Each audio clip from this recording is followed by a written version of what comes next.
ಗಣೇಭ್ಯೋ ಗಣಪತಿಭ್ಯಶ್ಚ ನಮೋ ನಮೋ ಗಣೇಭ್ಯೋ ಗಣಪತಿಭ್ಯಶ್ಚ ನಮೋ ವಿರೂಪೇಭ್ಯೋ ವಿಶ್ವರೂಪೇಭ್ಯಶ್ಚ. So hi hello ನಮಸ್ತೆ ಎಲ್ಲರಿಗೂ ಮತ್ತೆ ನನ್ನ ಯೂಟ್ಯೂಬ್ ಚಾನಲ್ಗೆ ಸ್ವಾಗತ. ನಿಮಗೆಲ್ಲರಿಗೂ ಗೊತ್ತಿದೆ, ಹಿಂದಿನ ವಿಡಿಯೋ ನೋಡಿದರೆ ನಾನು ಅರುಣಾಚಲೇಶ್ವರ ದರ್ಶನಕ್ಕೆ ಬಂದಿದ್ದೀನಿ. ಸೊ ಈ ವಿಡಿಯೋದಲ್ಲಿ ನಾನು ನಿಮಗೆ ಅರುಣಾಚಲೇಶ್ವರ ದರ್ಶನ, ಅದಾದಮೇಲೆ ಇಲ್ಲಿ ಹೆಂಗೆ ಏನು ಕತೆ ಎತ್ತ, ಆಮೇಲೆ ಗಿರಿ ಪ್ರದಕ್ಷಿಣೆ ಹೆಂಗೆ ಮಾಡೋದು, ಪ್ರತಿಯೊಂದು ಇನ್ಫಾರ್ಮೇಷನ್ನು ನಮಗೆ ಹೇಳ್ತೀನಿ. ನೀವೇನಾದರೂ ಅರುಣಾಚಲೇಶ್ವರಕ್ಕೆ ಹೋಗಬೇಕಿತ್ತು ಅಂದರೆ ಈ ಒಂದು ವಿಡಿಯೋ ನಿಮಗೆ ಪರ್ಫೆಕ್ಟ್ ಅಂತಲೇ ಹೇಳ್ತೀನಿ. ನಾವು ಇವಾಗಿನ ಅರುಣಾಚಲೇಶ್ವರ ದರ್ಶನ ಮುಗಿಸ್ಕೊಂಡು ಬಂದ್ವಿ. ಇಲ್ಲಿ ಕಾಣ್ತಾ ಇದೆಯಲ್ಲ, ಇದು ರಾಜಗೋಪುರ. ಸೊ ನಾವು ದೇವ್ರ ದರ್ಶನ ಮಾಡ್ಕೊಂಡು ಒಳಗಡೆಯಿಂದ ಬಂದು ಸೌತ್ ಗೋಪುರದೆಲ್ಲ ಎಕ್ಸಿಟ್ ಆಗಿ ಇವಾಗ ಗಿರಿ ಪ್ರದಕ್ಷಿಣೆನ ಶುರು ಮಾಡಿದ್ದೀವಿ ನಾವು.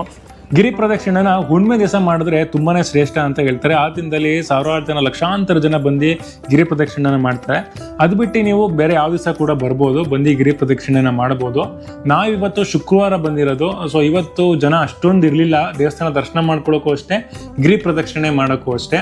ದರ್ಶನ ಮಾಡ್ಕೊಳ್ಳೋಕ್ಕೆ ಒಂದು ಹಾಫ್ ಆನ್ ಅವರ್ 45 ಮಿನಿಟ್ಸಲ್ಲಿ ದರ್ಶನ ಆಯಿತು. ಈ ಗಿರಿ ಪ್ರದಕ್ಷಿಣೆಯಲ್ಲಿ ಟೋಟಲ್ ಆಗಿ ನಾವು 8 ಲಿಂಗಗಳನ್ನ ದರ್ಶನ ಮಾಡಬೇಕು. ಇಂದ್ರಲಿಂಗ, ಅಗ್ನಿಲಿಂಗ, ಯಮಲಿಂಗ, ನಿರುತಲಿಂಗ, ವರುಣಲಿಂಗ, ವಾಯುವ್ಯಲಿಂಗ, ಕುಬೇರಲಿಂಗ ಮತ್ತೆ ಈಶಾನ್ಯ ಲಿಂಗ. ಈ ಒಂದು ಅಷ್ಟಲಿಂಗಗಳು ಏನ್ ರೆಪ್ರೆಸೆಂಟ್ ಮಾಡುತ್ತೆ ಅಂದ್ರೆ, ಗಿರಿಯ ಸುತ್ತ ಇರುವಂತಹ 8 ದಿಕ್ಕಿಗೂ ಒಂದೊಂದು ಲಿಂಗ ಇದೆ. ಅಷ್ಟಲಿಂಗನ ದರ್ಶನ ಮಾಡ್ಕೊಂಡ್ ಬರ್ಬೇಕು. ಗಿರಿ ಪ್ರದಕ್ಷಿಣೆನ ಬರೀ ಕಾಲಲ್ಲಿ ನಡೆದ್ರೆ ತುಂಬಾನೇ ಶ್ರೇಷ್ಠ. ಅದು ಬಿಟ್ಟೆ ನಿಮ್ಗೆ ಆಗಲ್ಲ, ಸ್ವಲ್ಪ ಕಾಲು ಉರಿಯುತ್ತೆ ಅಂದವರು ಸಾಕೊಂಡು ನಡಿಬೋದು. ಬಟ್ ಕೆಲವರು ಏನ್ ಮಾಡ್ತಾರೆ ಅಂತ ಅಂದ್ರೆ, ಬೈಕಲ್ಲೂ ಹೋಗ್ತಾರೆ ಅಥವಾ ಓನ್ ವೆಹಿಕಲಲ್ಲಿ ಹೋಗ್ತಾರೆ, ಅಥವಾ ಅಲ್ಲಿ ಆಟೋ ಇರುತ್ತೆ, ಆಟೋ ಮಾಡ್ಕೊಂಡು ಹೋಗ್ತಾರೆ, ಅವ್ರವ್ರ ಅನುಕೂಲ. ಸೊ ಗಿರಿ ಪ್ರದಕ್ಷಿಣೆಯಲ್ಲಿ ಮೊದಲನೇದಾಗಿ ಬರೋದು ಇಂದ್ರಲಿಂಗ. ಸೊ ಇಂದ್ರಲಿಂಗ ದೇವರನ್ನ ದರ್ಶನ ಮಾಡಕ್ಕೆ ಹೋಗ್ತಾ ಇದ್ದೀವಿ. ಅರುಣಾಚಲೇಶ್ವರ ದೇವಸ್ಥಾನ ಇನ್ಫಾರ್ಮೇಷನಿಗೆ ಬಂತು ಅಂದರೆ, ಸೊ ನಿಮಗೆ ಬೆಳಗ್ಗೆ 6 ಗಂಟೆ ಅರುಣಾಚಲೇಶ್ವರ ದೇವಸ್ಥಾನ ಓಪನ್ ಆಗುತ್ತೆ, 8 ಗಂಟೆಗೆ ಕ್ಲೋಸ್ ಆಗುತ್ತೆ. ಸೊ ನೀವು ಅಷ್ಟರಲ್ಲಿ ಯಾವ ಬೇಕಾದ್ರೂ ದರ್ಶನ ಮಾಡ್ಬೋದು. ಇವತ್ತು ನಾವು 50 ರೂಪಾಯಿಗೆ ಟೋಕನ್ ತೊಗೊಂಡಿದ್ವಿ, ಸ್ಪೆಷಲ್ ಎಂಟ್ರಿ ಟೋಕನ್ನು. ಸೊ ಆ ಟೋಕನ್ ತೊಗೊಳೋದಕ್ಕೆ ಒಂದು 45 ಮಿನಿಟ್ಸಲ್ಲಿ ದರ್ಶನ ಆಯಿತು. ದರ್ಶನ ಮುಗಿಸ್ಕೊಂಡು ಎಕ್ಸಿಟ್ ಆದ ತಕ್ಷಣ, ಹೊರಗೆ ಬಂದ ತಕ್ಷಣ ಅಲ್ಲಿ 10 ರೂಪಾಯಿಗೆ ಒಂದು ಪುಳಿಯೋಗರೆ ಥರದ ಹುಳಿಯನ್ನು, ಅದಾದಮೇಲೆ ಇನ್ನೊಂದು ಪೊಂಗಲ್, ಶುಗರ್ ಪೊಂಗಲ್ಲು, ಅದೇ ಶುಗರು, ಕೆಲವರು ಬೆಲ್ಲ ಹಾಕ್ತಾರಲ್ಲಮ್ಮ, ಇದು ಶುಗರಿಂದು. ಈ ಅರುಣಾಚಲೇಶ್ವರ ದೇವಸ್ಥಾನನ ಶಿವನ ಅಗ್ನಿಲಿಂಗ ಸ್ವರೂಪ ಅಂತ ಹೇಳ್ತಾರೆ. ಅಂದರೆ ಪೌರಾಣಿಕ ಕಥೆಗಳ ಪ್ರಕಾರ ಏನು ಅಂತಂದರೆ, ಬ್ರಹ್ಮ ಮತ್ತು ವಿಷ್ಣು ಇವರಲ್ಲಿ ಯಾರು ತುಂಬ ಶ್ರೇಷ್ಠರು ಅಂತ ಹೇಳಿ ವಾದ ನಡೀತಾ ಇರ್ಬೇಕಾದ್ರೆ, ಶಿವನ ತನ್ನ ಅನಂತ ಅಗ್ನಿಸ್ತಂಭವಾಗಿ ತೋರಿಸ್ತಾನೆ. ಇಲ್ಲಿರುವಂತಹ ಈ ಪರ್ವತನ ಶಿವನ ಸ್ವರೂಪ ಅಂತ ಹೇಳಿ ತುಂಬಾ ಜನ ಭಕ್ತರು ನಂಬ್ತಾರೆ. ಸೊ ಅದನ್ನೇ ಅಗ್ನಿ ಸ್ವರೂಪ ಅಂತ ಕೂಡ ಹೇಳ್ತಾರೆ. ಸೊ ಈ ಒಂದು ದೇವಸ್ಥಾನನ ಚೋಳರು 9th 10th ಸೆಂಚುರಿ ಟೈಮಲ್ಲಿ ಇದನ್ನ ಕಂಪ್ಲೀಟ್ ಆಗಿ ಅಥವಾ ಹೊಸದಾಗಿ ಕಟ್ತಾರೆ. ಮುಂದೆ ಇರುವಂತಹ ಈ ಒಂದು ರಾಜಗೋಪುರನ ವಿಜಯನಗರದ ರಾಜ ಆಗಿದ್ದಂತಹ ಕೃಷ್ಣರಾಜೇಂದ್ರ ಅವರು ಕಟ್ತಾರೆ. ಸೊ ಈ ಒಂದು ದೇವಸ್ಥಾನ ಸುಮಾರು 25 ಎಕರೆ ಜಾಗದಲ್ಲಿದೆ. ಇದು ಇಂಡಿಯಾದ one of the biggest temple ಅಂತ ಹೇಳ್ಬೋದು. ಟೋಟಲ್ ಆಗಿ ಇಲ್ಲಿ ಮೇನ್ ಆಗಿ 4 ಗೋಪುರಗಳಿದೆ. ಅದು ಬಿಟ್ಟರೆ ಬೇರೆ ಬೇರೆ ಗೋಪುರ ಸೇರಿಸದೆ 9 ಗೋಪುರ ಇದೆ. ಅದು ಬಿಟ್ಟು ಇನ್ನೂ ಸಣ್ಣ ಸಣ್ಣ ಗೋಪುರಗಳಿದಾವೆ, ದೇವಸ್ಥಾನಗಳಿದಾವೆ. ಈ ರಾಜಗೋಪುರ 217 ಅಡಿ ಇದೆ, ಮತ್ತೆ 11 ಅಂತಸ್ತಿದೆ. ಸೊ ಈ ಒಂದು ಗೋಪುರದಲ್ಲಿ ಶಿವ, ಪಾರ್ವತಿ, ಗಣೇಶ, ಸುಬ್ರಹ್ಮಣ್ಯ ಮತ್ತೆ ಪುರಾಣ ಕಥೆಗಳ ಒಂದು ಸುಂದರವಾದ ಶಿಲ್ಪಗಳಿವೆ. ಮೇನ್ ಆಗಿ ಈ ಒಂದು ದೇವಸ್ಥಾನದಲ್ಲಿ ಅರುಣಾಚಲೇಶ್ವರನ ಲಿಂಗ ಇರೋದು, ಅದನ್ನ ಅಗ್ನಿಲಿಂಗ ಅಂತ ಕರೀತಾರೆ. ಸೊ ನಾವು ಹೊರಗಡೆಯಿಂದ ಎಷ್ಟು ತಂಪಿರುತ್ತೋ, ದೇವಸ್ಥಾನ ಒಳಗೆ ಹೋದ ತಕ್ಷಣ ಅಗ್ನಿಲಿಂಗ ಇರೋದ್ರಿಂದ ಅಷ್ಟೇ ದಗೆ ಇರುತ್ತೆ. ಇನ್ನೊಂದು ಏನ್ ಹೇಳ್ತಾರೆ ಅಂದ್ರೆ, ಹೊರಗಡೆ ಎಷ್ಟೇ ಚಳಿ ಇದ್ರು ಅಲ್ಲಿ ದೇವಸ್ಥಾನದ ಒಳಗಡೆ ಅಗ್ನಿಲಿಂಗ ಇರೋದ್ರಿಂದ ತುಂಬಾ ಶಕೆ ಆಗುತ್ತೆ ಅಂತ ಹೇಳ್ತಾರೆ. ಅದು ಬಿಟ್ರೆ ಇಲ್ಲಿ ಪಾರ್ವತಿ ದೇವಿ ದೇವಸ್ಥಾನ ಇದೆ, ಅದನ್ನ ಉಣ್ಣಮುಳೈ ಅಮ್ಮನ ದೇವಸ್ಥಾನ ಅಂತ ಕರೀತಾರೆ. ಅದು ಬಿಟ್ರೆ ಪಾತಾಳ ಲಿಂಗ ಇದೆ, ಇಲ್ಲಿ ಅಗ್ನಿ ತೀರ್ಥ ಇದೆ, ಅದು ದೊಡ್ಡ ತೀರ್ಥ, ಅಲ್ಲಿ ಒಳಗಡೆ ಎಂಟ್ರಿ ಇಲ್ಲ. ಮತ್ತೆ ಇನ್ನೊಂದು ಗಣೇಶನ ದೇವಸ್ಥಾನ ಕೂಡ ಇದೆ, ಮುರುಗನ್ ದೇವಸ್ಥಾನ ಕೂಡ ಇದೆ. ಪ್ರತಿ ವರ್ಷ ಏನಂತ ಅಂದ್ರೆ, ಕಾರ್ತಿಕ ದೀಪೋತ್ಸವ ಟೈಮಲ್ಲಿ ತುಂಬಾನೇ ಜನ ಇರ್ತಾರೆ. ಅದು ಬಿಟ್ರೆ ಹುಣ್ಣಿಮೆ ಟೈಮಲ್ಲೂ ತುಂಬಾನೇ ಜನ ಇರ್ತಾರೆ. ನೀವು ಯಾವುದೇ ಕಾರಣಕ್ಕೆ ಯಾವ ಟೈಮಲ್ಲಿ ಬಂದರೂ ಸಹ ಹುಣ್ಣಿಮೆ ಟೈಮಲ್ಲಿ ಮಾತ್ರ ಬರಕ್ ಹೋಗ್ಲೇಬೇಡಿ. ಮತ್ತೆ ಕಾರ್ತಿಕ್ ಮಾಸದಲ್ಲಂತೂ ಅಷ್ಟೇ, ಅವಾಗ್ಲೂ ತುಂಬಾನೇ ಜನ ಇರ್ತಾರೆ. ಸೊ ಅವಾಗ ನೋಡ್ಕೊಂಡ್ ಬರ್ಬೇಕಾಗತ್ತೆ. ಸೊ ಗಿರಿ ಪ್ರದಕ್ಷಿಣೆ ಬಗ್ಗೆ ಹೇಳಬೇಕು ಅಂದ್ರೆ, ಟೋಟಲ್ ಆಗಿ 14 ಕಿಲೋಮೀಟರ್ ಇದೆ ಈ ಒಂದು ಗಿರಿ ಪ್ರದಕ್ಷಿಣೆ. ಸೊ ಏನು ಅಂತ ಅಂದ್ರೆ, ಇಲ್ಲಿರುವಂತಹ ಕಾಣ್ತಿದೆಯಲ್ಲ, ಸೊ ಈ ಒಂದು ಅರುಣಾಚಲೇಶ್ವರ ಬೆಟ್ಟ, ಇದನ್ನ ನಾವು ಒಂದು ಸುತ್ತು ಪ್ರದಕ್ಷಿಣೆ ಹಾಕಿದ್ರೆ 14 ಕಿಲೋಮೀಟರ್ ಆಗುತ್ತೆ. ಅರುಣಾಚಲೇಶ್ವರ ಬೆಟ್ಟನೇ ಶಿವ, ಅದೇ ಅರುಣಾಚಲೇಶ್ವರ ಅಂತ ನಂಬಿರೋದ್ರಿಂದ ಅದನ್ನ ಒಂದು ಪ್ರದಕ್ಷಿಣೆ ಹಾಕ್ಬೇಕಾಗತ್ತೆ. ಗಿರಿ ಪ್ರದಕ್ಷಿಣೆ ಅಂತ ಅಂದ್ರೆ, ಗಿರಿ ಪ್ರದಕ್ಷಿಣೆನ ಹಾಕಿದ್ರೆ ಇಂಡಿಯಾದಲ್ಲಿರುವಂತಹ ಎಲ್ಲಾ ಒಂದು ತೀರ್ಥಕ್ಷೇತ್ರಕ್ಕೂ ಹೋಗಿ ಬಂದು ಸಮ ಅಂತ ಹೇಳ್ತಾರೆ.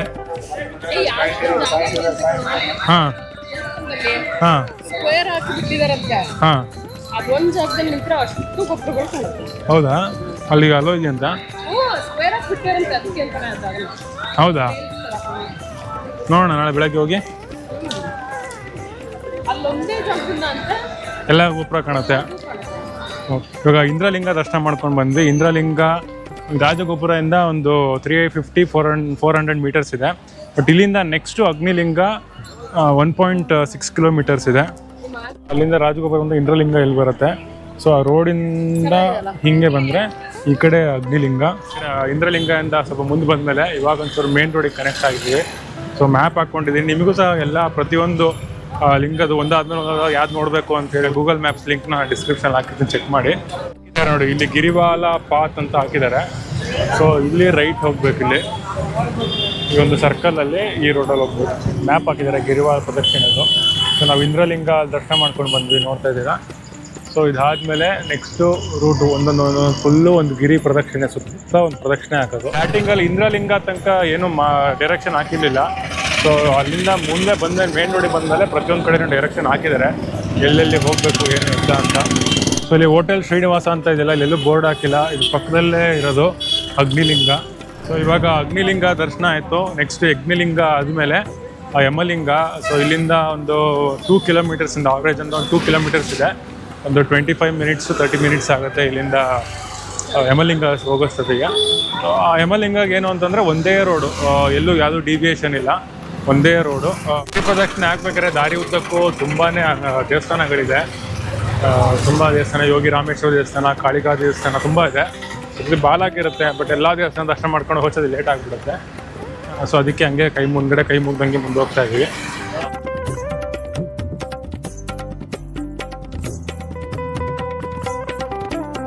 ಇವಾಗ ಯಮಲಿಂಗದಲ್ಲಿ ದರ್ಶನ ಮಾಡ್ಕೊಂಡು ಇವಾಗ 3 ಲಿಂಗ ಆಯಿತು ಟೋಟಲ್ಲು. ಸೊ ನೆಕ್ಸ್ಟ್ ಇರೋದು ನೈಋತ್ಯ ಲಿಂಗ.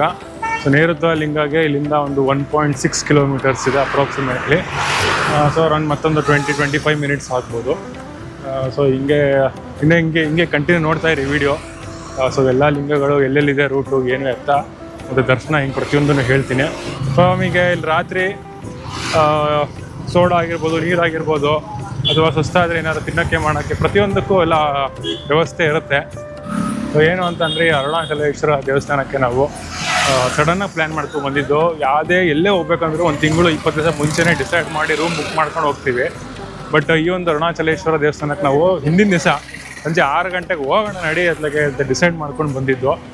ಏನು ಅಂತ ಅಂದರೆ ಅರುಣಾಚಲೇಶ್ವರ ದೇವಸ್ಥಾನ ದರ್ಶನ ಮಾಡಬೇಕು ಅಂತ ಅಂದ್ಕೊಂಡಾಗ ಅವನಿಗೆ ತಿಳಿತು ಅಂತ ಅಂದ ತಕ್ಷಣ ಅವ್ನು ಪಕ್ಕ ನಮಗೆ ಕರ್ಸ್ಕೊತಾನೆ. ಅಷ್ಟು ತುಂಬಾ ಪವರ್ಫುಲ್ ಇದೆ ಇಲ್ಲಿ. ಇದೇ ಸರ್ಕಲಲ್ಲಿ ರೈಟ್ ಅಲ್ಲ, ಇದು ಸ್ವಲ್ಪ ಡಿವಿಯೇಷನ್ ತೊಗೊಂಡು ರೈಟ್ ಸೈಡ್ ಹೋಗ್ಬೇಕು. ಅಲ್ಲಿ ದೇವ್ರ ಹೆಸರು ಹಾಕ್ಬಿಟ್ಟು ಜಾಗ ಡೆವಲಪರ್ಸ್ ಅಂತ ಹಾಕ್ಬಿಟ್ರೆ ಯಾವ್ದು ಇರುತ್ತೆ ಹಂಗೆ ಹೋಗ್ಬೇಕು. ನಾರಾಯಣ ಜೋಡ್ ಫೋಟೋನ ಹೋಗ್ಬೇಕು. ಶಿವ ಮತ್ತು ಶಿವ ವಿಷ್ಣು ಇಬ್ಬರು ಒಂದೇ ಇಲ್ಲ. ಫಸ್ಟ್ ಟೈಮ್ ಮಾಡ್ತಿರೋದು ನಾನು.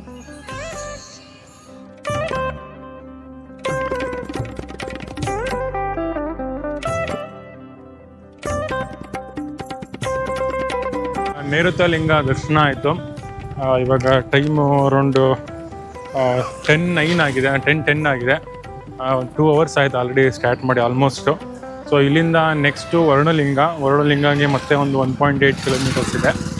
ಮತ್ತು ಅಲ್ಲಿಗೆ ರೀಚ್ ಆಗೋಕೆ ಒಂದು 25 ಮಿನಿಟ್ಸು. ಆಲ್ಮೋಸ್ಟ್ ಒಂದು ಲಿಂಗದಿಂದ ಇನ್ನೊಂದು ಲಿಂಗಕ್ಕೆ 1.7 1.8 ಇಷ್ಟೇ ಕಿಲೋಮೀಟರ್ಸ್ ಇದೆ. ಏನು ಎದುರ ಅವಶ್ಯಕತೆ ಇಲ್ಲ. ತುಂಬ ಜನ ನಡೀತಾ ಇದ್ದಾರೆ. ಏನು ಕತ್ಲಲ್ಲಿ ರಾತ್ರಿ ಹೊತ್ತು ಮಿಡ್ನೈಟು ಅಂತ ಇಲ್ಲ, 24 ಅವರ್ಸು ಜನ ಇಲ್ಲಿ ಗಿರಿ ಪ್ರದಕ್ಷಿಣೆ ಮಾಡ್ತಾನೆ ಇರ್ತಾರೆ. ತುಂಬ ಜನ ಮಾಡ್ತಾರೆ. ಈ ಥರ ಆಟೋದಲ್ಲೂ ಸಹ ಬಂದಿರ್ತಾರೆ. ಸೊ ಆನ್ ದಿ ವೇ ಇಲ್ಲಿ ಬರ್ತಾ ಒಂಚೂರು ಅವರು ನೈಋತ್ಯ ಲಿಂಗದಿಂದ ಮುಂದೆ ಬಂದ್ವಿ. ಇಲ್ಲಿ ಕಾಡ್ದಾರಿ ಆಗಿರೋದ್ರಿಂದ ಇಲ್ಲಿ ಒಂದು ಜಿಂಕೆ ಕಾಣ್ತು. ಆನ್ ದಿ ವೇ ಇಲ್ಲಿ ಬ್ಲ್ಯಾಕ್ ಟಿಕಾಯ್ ಟೀ ಅಂತ ಇತ್ತು. ಸೊ ಇಲ್ಲಿ ಕುಡಿದ್ವಿ.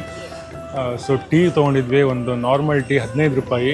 ಸಿಕ್ಕಾಪಟ್ಟೆ ಚೆನ್ನಾಗಿತ್ತು. One of the best tea ಅಂತ ಹೇಳ್ತೀನಿ. ಕೇವಲ 15 ರೂಪಾಯಿಗೆ ಸಿಗುತ್ತೆ. ಸೊ ಇಲ್ಲಿಂದ ಇನ್ನೊಂದು 300-400 ಮೀಟ್ರ್ ಇದೆ ನೆಕ್ಸ್ಟು ವರುಣಲಿಂಗ.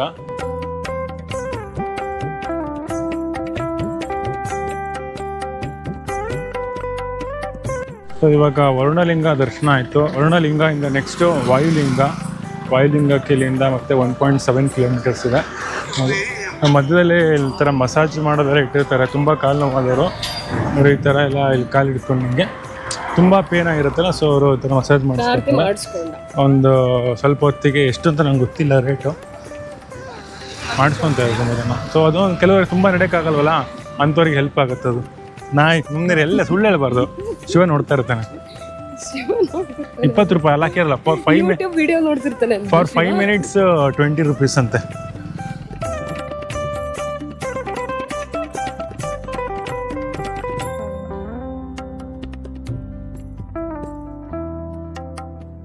ಸೊ ಇವಾಗ ವಾಯುಲಿಂಗ ದರ್ಶನ ಆಯಿತು.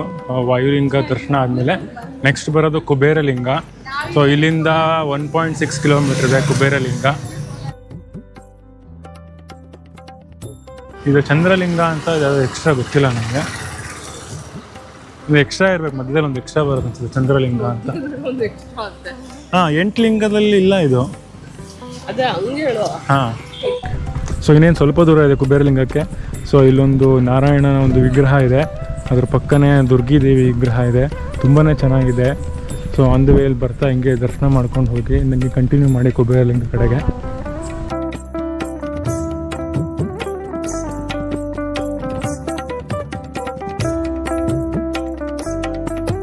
ಕುಬೇರ ಲಿಂಗ ಆದಮೇಲೆ ಇವಾಗ ನೆಕ್ಸ್ಟ್ ಲಾಸ್ಟ್ ಇರೋದು ಈಶಾನ್ಯ ಲಿಂಗ. ಇಲ್ಲಿಂದ ಈಶಾನ್ಯ ಲಿಂಗಕ್ಕೆ 1.9 ಕಿಲೋಮೀಟರ್ಸ್ ಇದೆ.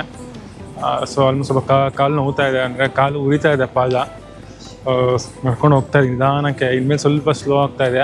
ಆಲ್ಮೋಸ್ಟ್ 10.1 ಕಿಲೋಮೀಟರ್ಸ್ ಆಗಿದೆ. ಟೈಮ್ ಇವಾಗ 12:15 ಆಗಿದೆ. 9:15 4 ಅವರ್ ಆಗಿದೆ ಇವಾಗ ಸ್ಟಾರ್ಟ್ ಮಾಡಿ ಆಲ್ರೆಡಿ. ಮಧ್ಯೆ ನಿಮಗೆ ನೋಡಿದ್ರೆ ತುಂಬಾ ದೇವಸ್ಥಾನ ಇದೆ. ಇಡೀ ಊರಲ್ಲಿ ಏನಿಲ್ಲ ಅಂದ್ರೂ ಒಂದು 150-200 ದೇವಸ್ಥಾನ ಇದೆ. ಒಂಥರ ದೇವಸ್ಥಾನ ಫುಲ್ಲು, ಈ ಊರು ಫುಲ್ ಬರೀ ದೇವಸ್ಥಾನನೇ ಇರೋದು. ನೋಡಿ ಇಲ್ಲೊಂದು ಗಣಪತಿ ದೇವಸ್ಥಾನ ಇದೆ. ನಾವು ಬಂದಾಗಿಂದ ದಾರಿಲೇ ಎಷ್ಟೊಂದು ದೇವಸ್ಥಾನ ಸಿಕ್ತು ನಮಗೆ. ಇಂಥ ಟೈಮು ಇದೇ ಟೈಮು ಅಂತ ಇಲ್ಲ, ನೀವು ಈ ದಿನದಲ್ಲಿ ಯಾವ ಟೈಮಲ್ಲಿ ಬೇಕಾದ್ರೆ ಸ್ಟಾರ್ಟ್ ಮಾಡ್ಬೋದು. ಬಟ್ ಬೆಟರು ಅರ್ಲಿ ಮಾರ್ನಿಂಗು ಅಥವಾ ಸಂಜೆ ಒಂದು 6 ಗಂಟೆ ಮೇಲೆ ಸ್ಟಾರ್ಟ್ ಮಾಡಿದ್ರೆ ಸ್ವಲ್ಪ ಪರವಾಗಿಲ್ಲ. ಇಲ್ಲ ಅಂದರೆ ಇವಾಗಲೇ ಕಾಲು ಉರಿತಿದೆ. ಮಧ್ಯಾಹ್ನದೆಲ್ಲ ಬಂದರೆ ತುಂಬ ಕಾಲು ಉರಿಯುತ್ತೆ ಈ ಒಂದು ಟಾರ್ ರೋಡಿಗೆ. ಸೊ ಹಂಗಾಗಿ ಸ್ವಲ್ಪ ತಂಪಿರೋ ಟೈಮಲ್ಲಿ ಗಿರಿಪ್ರದಕ್ಷಿಣೆ ಮಾಡಿ. ಸೊ ಇದು ಮೋಕ್ಷ ಮಾರ್ಗ ಅಂತ, ಅಂದರೆ ಈ ಕಡೆ ಒಂದು ಸಣ್ಣದೊಂದು ಪುಟ್ಟು ಟೆಂಪಲ್ ಥರ ಇದೆ. ಎಂಟ್ರಿ ಒಂದು ಬಂದ್ಬಿಟ್ಟು ಸ್ವಲ್ಪ ದೊಡ್ಡದಿದೆ. ಎಕ್ಸಿಟಿಗೆ ತುಂಬ ದೊಡ್ಡದು ಇಲ್ಲ, ಸಣ್ಣದಿದೆ. ಆ ಕಡೆ ಎಕ್ಸಿಟಿಗಂತೂ ಇನ್ನೂ ತುಂಬ ಸಣ್ಣದಿದೆ. ಸೊ ಈ ಕಡೆ ಇಷ್ಟು ಸೊಟ್ಟಾಗಿ ಮಲ್ಕೊಂಡು ಈ ಕಡೆಯಿಂದ ಆ ಕಡೆ ಬರಬೇಕು. ಅಂದರೆ ಅಲ್ಲಿಂದ ಈ ಕಡೆಯಿಂದ ಈ ಕಡೆ ಬಂದರೆ ಏನೊಂದು ಮೋಕ್ಷ ಮಾರ್ಗ, ಅಂದರೆ ಮೋಕ್ಷ ಸಿಗುತ್ತೆ ಅನ್ನೋದೇನೋ ಒಂದು ಕಥೆ ಇದೆ. ಅಷ್ಟು ಗೊತ್ತಿಲ್ಲ ನಮಗೆ. ಬಟ್ ತುಂಬ ಜನ ಕ್ಯೂ ಅಲ್ಲಿ ಹೋಗ್ತಾರೆ. ಹಿಂಗೆ ಆನ್ ದ ವೇ ಇದೆಲ್ಲ ಏನೊಂದು 5-10 ಮಿನಿಟ್ಸ್ ಕ್ಯೂ ಅಲ್ಲಿ ವೆಯ್ಟ್ ಮಾಡಿದ್ರೆ ಸೊ ಆರಾಮಾಗಿ ಈ ಕಡೆಯಿಂದ ಈ ಕಡೆ ಬಂದ್ಬಿಡ್ಬೋದು. ಇವಳು ಬಂದು ಮೇನಾಗೆ ಇವಳು ಬರ್ಬೋದು, ಅಂದರೆ ನೀವು ಈ ಸೈಜಲ್ಲಿರೋರೆಲ್ಲ ಬರ್ಬೋದು ಅಂತ. ನಾನು ಬಂದಿದ್ದೀನಿ. ಸೊ ಇಲ್ಲೊಂದು ಸರ್ಕಲ್ ಇದೆ. ಈ ಸರ್ಕಲ್ ನಂದಿ ಕಾಣ್ತಿದೆಯಲ್ಲ, ಸೊ ಇಲ್ಲಿಂದ ಈಶಾನ್ಯ ಲಿಂಗಕ್ಕೆ ಇನ್ನೊಂದು 500 ಮೀಟ್ರ್ ಇದೆ. ಸೊ ಅಲ್ಲೊಂದು ಬೋರ್ಡ್ ಹಾಕಿದಾರಲ್ಲ, ಹಿಂಗೆ ಈ ರೋಡಲ್ಲಿ ಹೋಗಬೇಕು.